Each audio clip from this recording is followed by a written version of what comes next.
Nous sommes le 6 juin 2000. Ce jour-là, Johanna conduit sur la route suisse. Elle ne sait pas encore que sa vie va basculer.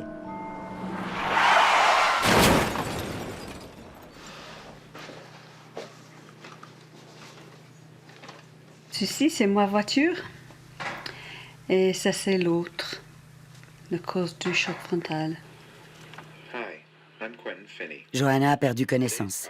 Héliportée, elle séjournera 5 semaines à l'hôpital sans en garder aucun souvenir. Après sa sortie, elle y retourne pour un premier contrôle. J'ai parlé avec le neurologue qui dit « Oui, tu peux aller au travail, oublie tout, c'est fini ».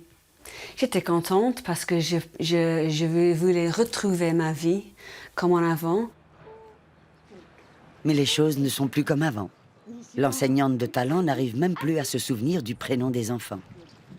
Elle fait 2 burn-out, mais ce n'est pas tout.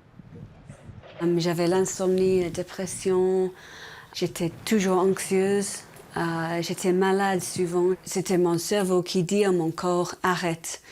Mais malheureusement, l'assurance invalidité m'a dit qu'il faut travailler à 65 à 75%. Alors Johanna s'accroche coûte que coûte. Elle commence une nouvelle formation, en vain.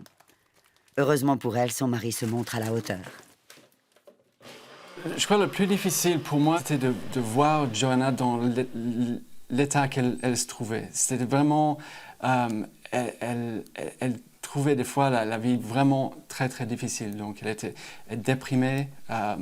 Je revenais du travail, elle était peut-être en larmes.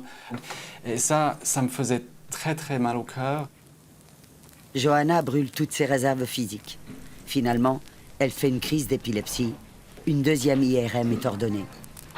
Ce sera la fin des illusions, 15 ans après son accident. C'était tout mon cerveau qui était blessé. Les neurones étaient cassés.